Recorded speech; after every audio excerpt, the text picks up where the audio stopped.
wrong with this. And a glorious good afternoon to each and every one of you guys. I came in here real quick because I just got off the phone with my sister in North Carolina and called to check on her because of the storms over the weekend. And even though she's trudging through water, and half blind, she's going out to register voters there. So I figured, I said, let me get on my job up here because I was going to save it for the show. But the more I listen to you guys, and the more I see you post, y'all let me know that you didn't look up the duties of the president like I asked you to do, or the House of Representatives or the Senate. And it's crucial that you guys do that, because when I see people with more degrees than there are on a thermometer say some of the stuff that I see online, it's my holy obligation to bring this information to you. Now, first and foremost, we got an election coming up, and we all know that elections have consequences. What kind of disturbed me a couple of days ago when I saw somebody say that local elections are more important than the federal elections. And I'm here to tell you that the federal elections set the benchmark. They set the bar for what the states can do. I'd say, for instance, a classic example is common sense gun laws. There is no federal statute for gun laws, so states can do what they want. So every 2 years, we're doing an election. And this is the one that you guys have primarily poo-pooed away. And those are the midterm elections. In those midterm elections, where the House of Representatives, all 435 of those seats, are elected every 2 years. And 1/3 of the United States Senate, because they have 6-year stints there.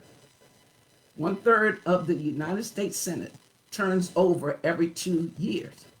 So just for example, we got a Senate election in Florida with Rick Scott, as we do in Maryland, but I will get with what's his name, Larry Hogan, but I will get with that in a minute. If you think that if the Republicans get the majority, they're not going to toe the line, as you have seen since 2016, then you are deluding yourself. So LaShawn and anybody else who knows anybody in another state where there is a Senate election, you need to send them to Ballotpedia, tell them to vet that candidate, and I'm saying vote the Democrat. And I say that because it is very clear that the agenda for the Republicans is to crown Donald Trump king, which means you ain't gonna have no choice no more.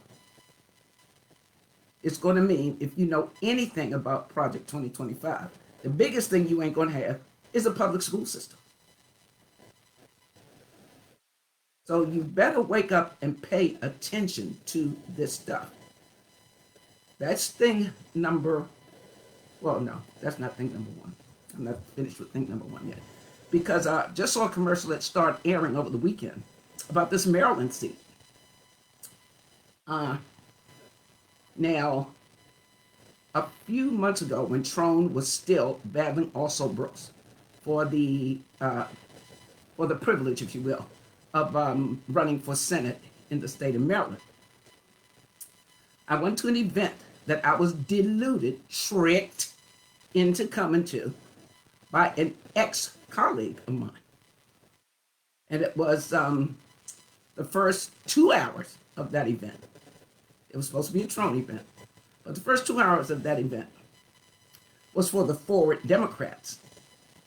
And again, this kind of ties into what I just said. The Forward Democrats sent me an email, and I'm sure that they've sent it to a bunch of folks because a bunch of folks signed up, um, gave the forward party their email. I did not, but the ex-colleague I had, did did use my email address. But long story short, they're backing Kamala Harris for the presidency and Larry Hogan for the Senate seat. Now, anybody who's been paying attention to me knows that I have never waved the pom poms for Angela Alsobrooks because I think that she was a piss poor county executive. Semicolon, however, comma, I'm not going to cut off my nose to spite my face. As I said a few minutes ago, I don't care what Hogan says in his commercials. He's going to toe on the line because that's what they have shown you that they do. Now, I found it very curious that his promo said Angela Alsobrooks has resorted to lying. Well, I can't, I can't, well, yeah, but she ain't lying about Hogan. Hogan is the liar. Hogan said that, of course, I'm going to back, I'm going to support a woman's right to choose, yada, yada, yada. In 2022, Larry Hogan vetoed a measure that would expand access to abortion, meaning he ain't want to do that. He wants to legislate your stuff, ladies. But he's on TV saying, oh no, I'm going the other way on that. That is fraganagle. That is some fraganagle. Okay. He also, in the same year, decided to lift restrictions on carrying concealed weapons in Maryland. Now, thank God, the assembly said, they pushed back on that, and it didn't happen. But when you get on TV and say that, see, politicians know that y'all don't pay attention. And they take advantage of that. And you got families, you got work, some of y'all got 2 and 3 jobs, that kind of thing. And they take cold-blooded advantage of that. That is why I do what I do. Because I'm going to pay attention. When they say, they're trying to quell the woke folks, I ain't never been asleep. And I'm just telling you that like right now. So, again, that the feds set the bar. So we need folks in the Senate and in the House of Representatives who have our best interests at heart. And our best interest as it stands right now, this minute, is democracy. And Republicans, I don't care what freaking state you are from, they are not for that. Don't do that to yourself. Don't do it to us. Now, one thing I asked you guys to do was to look up and see and just type it in your search bars because too many of you guys do not know how government works. So look up the duties of the Senate. Look up the duties of the House of Representatives because as I've been telling you for 6 years, don't nothing in this country move without hitting it. It all starts in the People's House, the United States House of Representatives, those 435 seats. So you need to be careful, be very mindful whose oval that you fill in if you're voting early now or on election day. Because I promise you, the opposition is training folks in various states, especially in the battleground states of Michigan and Pennsylvania. Yeah, and Arizona too, to harass you and intimidate you when you go to vote in person. They are determined that, and I know many folks in my age group have heard, they are determined that the South will rise again. With this abortion stuff in shutting down Roe versus Wade, the bottom line is they are legalizing rape. That's what they're doing. Well, that's what they're trying to do. And the only people who can stop that is us. Cut and dry. It really is that simple. As I've been telling you also for the past 6 years, anytime you vote, once that person gets into office, whether you circle that oval or not, that person is accountable to you. So when you show up this time, and when they get into office this time, make sure their telephone number and their email is in your phone. Make sure that you dial them up and let them know what's going on in your community or what you would like to see going on in your community. If it's a big enough issue, we can type up a letter and I will walk the halls of the Hart, Dirksen, and Russell office buildings to hand deliver to the U.S. Senate, because I've done it before. We can do it again. You can't just sit around your kitchen table and condemn and criticize and complain and think that something's going to happen, because it's not. You got to speak up and you got to push back. That is something that we have to get back in the habit of doing it, because we've done it before. Now, just to be clear, here's what the president can do.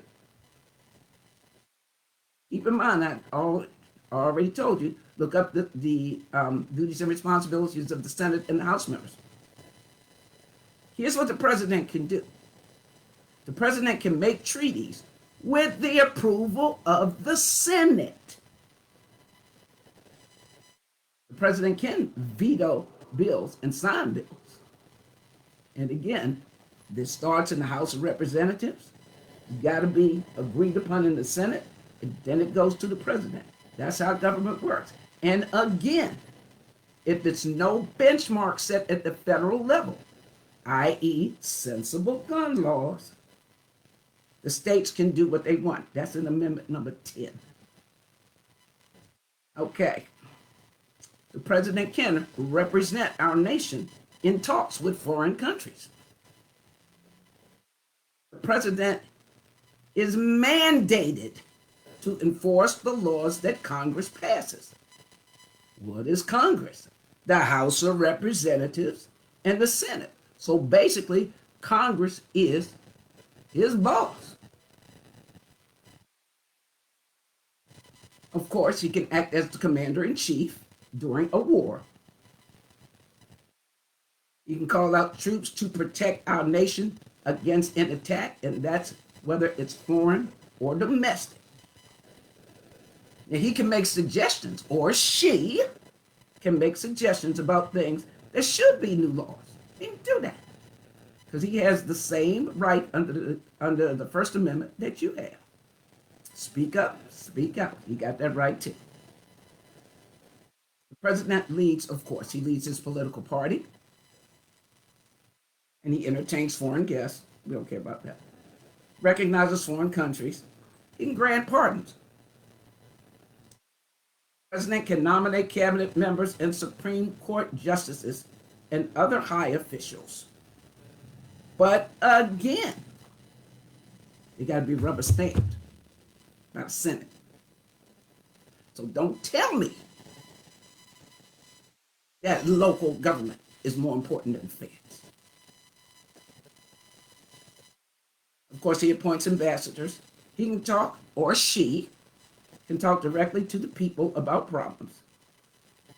And the biggest thing, they can go on air and represent the best interest of all people. So if he disagrees with the chambers in Congress, and again, the lower chamber is the House, because that's where everything starts, and then the Senate. He come say, tell us. Now, I think that this is a better way to go. And if we agree with that, then that's when we get on the horn and call the folks who are representing us wherever they are. Many people think that the president can make laws. He can't do that. That's the Congress's responsibility. A lot of people, because I hear a lot of you saying Donald Trump gave us or gave that stimulus right before he left office. No, it didn't. He cannot decide how money will be spent. The president don't do that. If we say, hey, I want to sign the checks, not a big deal. But you guys got that so twisted.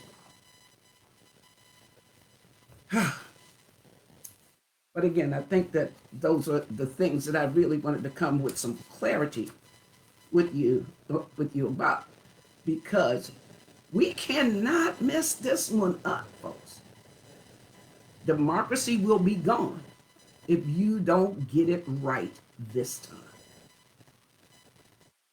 So if you live in, let me see, Florida, especially because I think Rick Scott is up for re-election.